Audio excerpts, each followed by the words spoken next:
अस्सलाम वालेकुम।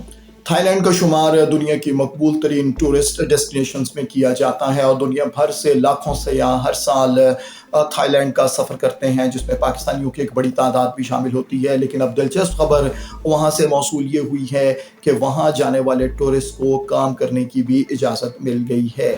व्यूअर्स, हमारे चैनल एनआरओ टीवी को सब्सक्राइब करना ना भूलें। हमारी वीडियोस को लाइक करें और शेयर करें। अपनी कीमती राय कमेंट्स में ज़रूर दीजिए। इस हवाले से ग्लोबल टाइम्स मीडिया यूरोप के मुताबिक थाईलैंड ने नई वीज़ा स्कीम मुतारिफ कराई है, जिसके ज़रिए टूरिस्ट को मुल्क में काम करने की इजाज़त होगी और वहाँ देर तक वो क़याम भी कर सकते हैं। रिपोर्ट में बताया गया है कि डेस्टिनेशन थाईलैंड नामी ये वीज़ा इस नई वीज़ा स्कीम का आगाज़ 15 जुलाई से कर दिया गया है और इस वीज़ा स्कीम का मकसद ये है कि जो लोग ऑनलाइन घरों से काम करते हैं या ऑफिस जाए बगैर कहीं से भी डिजिटल ज़राए से अपनी ड्यूटी सर अंजाम देते हैं और उन्हें डिजिटल नोमैड्स या डिजिटल खाना बदोश कहा जाता है, उन्हें 180 दिन तक थाईलैंड में क़याम की इजाज़त होगी और साथ ही साथ वो टूरिस्ट के साथ साथ काम भी अपना जारी रख सकते हैं। उनकी ये इस तरह की दस्तावेज़ात रिपोर्ट के मुताबिक 5 साल के लिए कारआमद होंगी।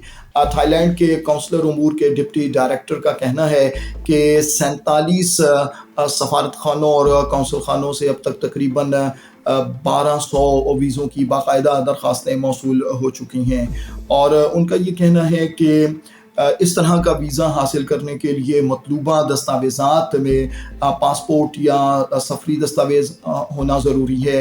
इसी तरह साथ साथ जो एप्लीकेंट है उसका मौजूदा स्टेटस क्या है, वो क्या काम कर रहा है और फिर साथ ही साथ उसे फाइनेंशली मुस्तहकम होने का सर्टिफिकेट भी देना पड़ेगा और उन्हें अपने गुज़श्ता 6 माह की जो पे स्लिप्स हैं वो भी इसके साथ लगाना पड़ेंगी और इसी के साथ अगर वो किसी गैर मुल्की कंपनी के साथ काम कर रहे हैं तो उनके साथ उनका जो एग्रीमेंट है उसकी एक कॉपी भी होगी और साथ ही साथ इस वीज़े की फ़ीस जो है वो 10,000 थाई करेंसी है, यानी 291 अमेरिकन डॉलर्स ये फ़ीस मुकर्रर की गई है। और इसी तरह जो बैंक स्टेटमेंट चाहिए इस वीज़े के हुसूल के लिए वो तकरीबन 14,500 यूएस डॉलर्स की होनी चाहिए, जो कि थाईलैंड की करेंसी में तकरीबन 5 लाख बनती है। और इसी तरह थाईलैंड तवील अरसे से हम जानते हैं कि सयाहों के तवील क़याम का एक मकबूल मकाम रहा है, लेकिन बहुत से लोग यहाँ इलीगल तरीके से भी पहुँचते रहे और अब बहरहाल एक ऑर्गेनाइज तरीके के साथ इस मामले को चलाया जाएगा और टूरिस्ट को काम करने की इजाज़त भी दी जाएगी। लेकिन उसके लिए ज़ाहिर है सारा एक लीगल प्रोसीजर जो है वो तय कर लिया गया है, जिस लीगल प्रोसीजर को इख्तियार किया जाएगा।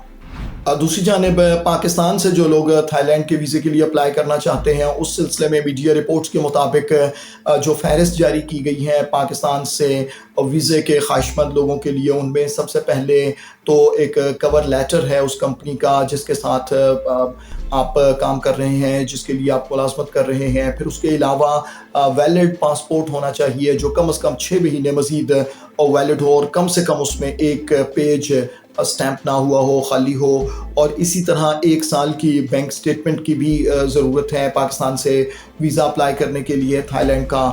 2 रीसेंट पासपोर्ट साइज़ फ़ोटोज़ हैं और CNIC की 2 कॉपीज़ हैं। इसी तरह पासपोर्ट की 2 कॉपीज़ चाहिए होंगी और NTN नंबर ये भी रिक्वायर्ड है और साथ ही साथ कंफर्म्ड एयर टिकट और या होटल बुकिंग भी चाहिए थाईलैंड में। और जहाँ तक वीज़ा फ़ी का ताल्लुक़ है तो मीडिया रिपोर्ट्स में ये बताया गया है कि पाकिस्तान से थाईलैंड के लिए single entry tourist visa 3 months validity जिसकी होगी उसके लिए 13,000 रुपये फ़ीस है, जबकि दूसरी जानिब मल्टीपल एंट्री वीज़ा इसकी भी वैलिडिटी 6 मंथ्स होगी और इसके लिए 65,000 रुपये फ़ी मुकर्रर की गई है। ताहम इस हवाले से पाकिस्तानी टूरिस्ट मज़ीद मालूमात के लिए थाई एम्बेसी से रब्ता कर सकते हैं। व्यूअर्स, हमारे चैनल एनआरओ टीवी को सब्सक्राइब करना ना भूलें। हमारी वीडियोस को लाइक करें और शेयर करें। अपनी कीमती राय कमेंट्स में ज़रूर दीजिए।